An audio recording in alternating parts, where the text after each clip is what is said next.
Well, good afternoon. So thank you for being here so we can bring as much attention as possible to the case of missing juvenile Madeline Soto.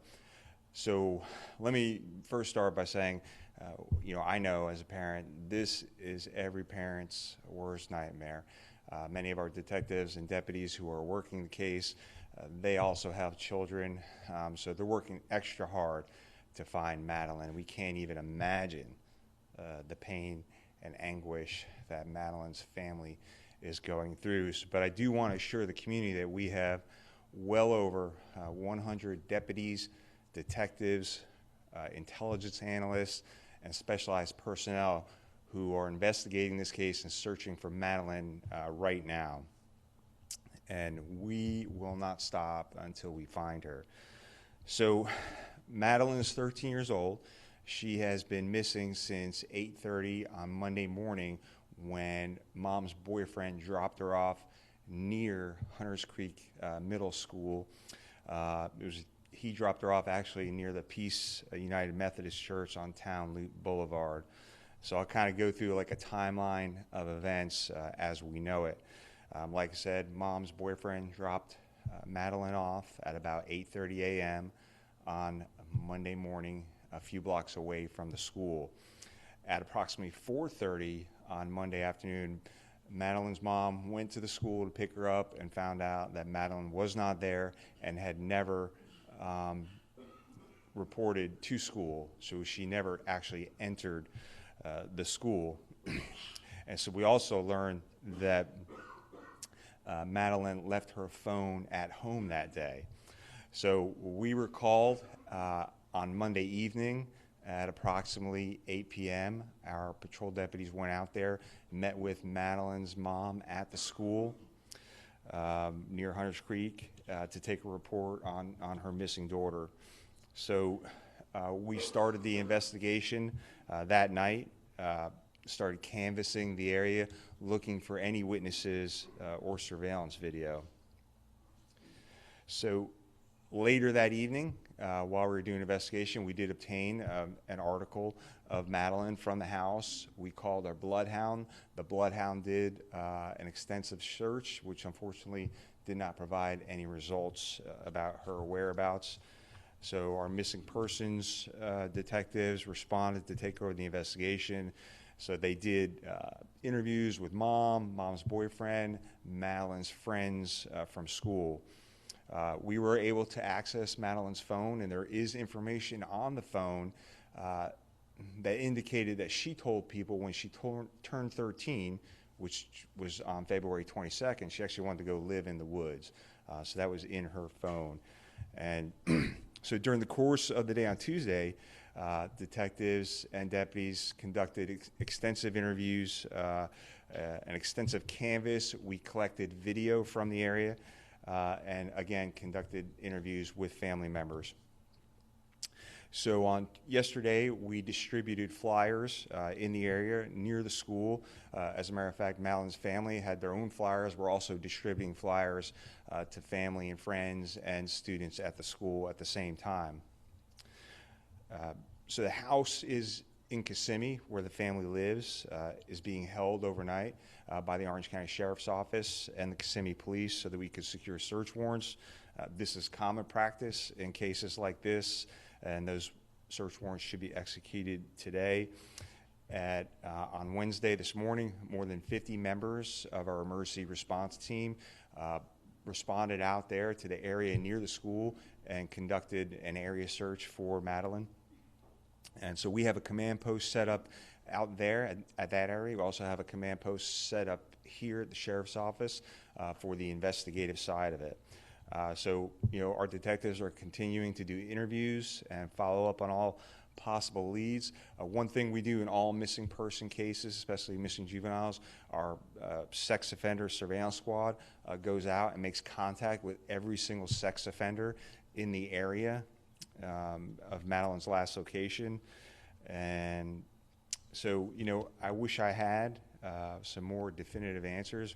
We just want to keep getting Madeline's picture out there. We want people who may know something about her disappearance to call us. They can call us anonymously 1-800-423-TIPS. They can also call 911 if they think they know what happened to Madeline. And again, it's every parent's worst nightmare, but rest assured that we are doing everything possible. We have an extensive section dedicated to working solely on finding out where Madeline is. And I'll take some questions, but again, still early on in the investigation. I'll start over here. So right now, the facts of the disappearance don't qualify through the Florida Department of Law Enforcement for an Amber Alert. Certainly, if through the investigation it does qualify for an Amber Alert, we will send that out. Sure. I know we say it's her mother's boyfriend. Is there any indication the father's in the picture? Is he local? Is there any possibility another family member from, I guess, previous marriage might be involved in this? There's no information to indicate that there's another family member, an outside family member is involved. No, not at this time. Is he local, the father, do you know? I'm not sure. Yeah. Sheriff, Okay.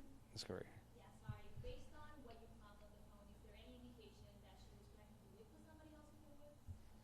No, just the information on the phone was that when she turned 13, which was just February 22nd, she was going to live out in the woods. So it's one of the reasons we're out there in that area searching. Was that conversation with a friend? That was, through either text messages or other social media messages. Yeah. Sheriff, I know you had mentioned that Madeline asked to be dropped off at church away from the school. Family also said that as well. They also mentioned that she asked to be dropped off an hour before school. Anything suspicious about the location of where she was dropped off and the timeline of when she was actually dropped off? Yeah, that's certainly all the things that our detectives look at. I know the initial information was that she said, hey, I'm embarrassed of this vehicle, whatever, so drop me off at this location. We're still following up on all of that. But yeah, it's certainly something that we will look into. Why not drop her off at the school? But we're looking into all of that. Sheriff, we've heard there is surveillance video from that church that was given to detectives. Does it show her actually getting out of the car and starting to walk? So we collected that video, analyzed it, and it's a very, very grainy video. So we're not actually sure if that's Madeline. But we've collected video from other parts of that area too. At this point, are you looking at the boyfriend, the person who dropped her off, as a suspect or anybody as a suspect? So anytime we have like a missing juvenile, we certainly look at everyone that has contact with that juvenile. That's one of the first things that we do. So the investigation is ongoing. Any reason to believe there is any criminal or suspicious activity in this right now? So yeah, anytime that we have a missing kid who left her phone at home, who was dropped off, early, a few blocks from school, we look at all of that. So, anytime a child goes missing, to me, it's always suspicious. And in this case, that's why, we're putting all these resources towards finding her. Well over 100 personnel are working to find her, from detectives to analysts to specialized patrol, mounted patrol, our emergency response team, and others. When she left for school that morning, was she carrying anything besides the obvious? Not to my knowledge, no, nothing that was beyond the obvious, yeah. Yes? Are you focusing your searching Offwood Park if there's any indication that she can be around that area? Where? Offwood Park? No, so we're searching all the areas around that area where she was last seen, and then of course we're searching any area where we've received any tips or any areas that investigative leads have led us to. Yeah. Sheriff, do you know when that text message or social media message was actually sent, the next communication was made? I can't tell you exactly when it was. It obviously it was before she turned 13, which was February 22nd, but that's all I can tell you right now. And was there any indication that there was some sort of turmoil in the household while she's telling folks that she's thinking of living in the woods? Other than that, to my knowledge, there was no other indication of turmoil in the house. Family believe that she was taken. So, that's why we have all these people out there. We don't know if she was taken. We don't know if she stepped away. She left her phone at the house. So that's why we're putting all this effort into. That's why we're doing this press conference to hope someone from the public may have saw something. It might not have seemed like a big deal at the time, but now knowing what Madeline looks like, maybe it's some information that could help us find her whereabouts. Sheriff, we're told that Madeline was into online gaming. Her mom mentioned that she had a passion for gaming online. Any indication if something could have happened, perhaps connected to online? Yeah, so anytime a juvenile goes missing, we're always looking at social media or phones. Obviously, I said we have her phone. We're able to analyze her phone. So anything that's involving gaming or social media, certainly we take a look at. And just know that a lot of times some of that information from third-party social media platforms does take time. We need to get subpoenas and information. But yeah, we are looking at that phone, and certainly that's things that our detectives will look at. You said that the house is being held in custody, but any chance we're getting information that there could be a search going on in St. Cloud, old Hickory Street Road? Yeah, so like I said, throughout the investigation and tips that come in, we search different areas. So they are in St. Cloud, deputies? I'm not exactly sure where they are right now. I just know that we've searched several areas out there. Sheriff, you mentioned the bloodhound. Just curious, obviously, bloodhounds pick up a trace of Madeline. I believe you had deputies out there by the middle school today. That's also where trail is. Can you just give us an indication, like what kind of radius a bloodhound can do, or area, or? Yeah, the bloodhounds. I mean, we put out our own videos. Depending on the scent and how strong it is, there's cases of bloodhounds tracking someone a mile or even more away. So that's why we have bloodhounds here. We use them anytime we have a missing person. And so that's one of the reasons not too long ago we put out our scent evidence kit. If you want to, you can get one of these scent evidence kits. You can put a piece of their clothing, an article of their clothing inside this kit, and then if God forbid someone who's elderly, who maybe has dementia or Alzheimer, goes missing, we can give the bloodhound, let them sniff that article, and they may be able to take the bloodhound right to it. But they're incredible animals, as you know, and they're very capable of doing those searches. When interviewing the family, last night they referenced the person who dropped Madeline off as the boyfriend. Today they said ex-boyfriend. Can you confirm if it was a boyfriend or ex-boyfriend of the mother? So the information I have is that it was that the mom's boyfriend dropped her off. That's the information I have. Sheriff, there's a great amount of detective work going on, a great amount of resources at work. Do you have any suspicion about what happened to this little girl? So all I will say is that our detectives are following up on every single lead with the end result of finding Madeline. That's their number one priority. But in investigations like this, they look at everything. Like I said, we interview family members. We locate sex offenders that are in the area.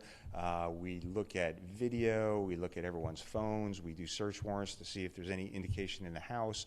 So we do all of that, and it's an extensive investigation. So I said well over 100 people are involved. So we're hoping some tips come in that may help us. Again, we're going to continue to look at all the things that we do: license plate readers, video surveillance, cell phone information from everyone, and those are all the things that are going on right now. If we get tips, certainly we will. There's a lot of different areas out there.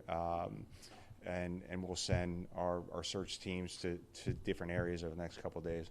Sharon, the mom mentioned to us that the daughter has autistic tendencies. Did that change search efforts at all? No. We treat a missing person as a missing person, and I know there's different levels, and people are on the spectrum at different levels. So no, it wouldn't change our investigation. It's just a piece of information that we know, and based on our training of dealing with people who may be on the spectrum, that's something that we take into consideration about where they might end up, where they might go. Everybody good? All right. Thank you.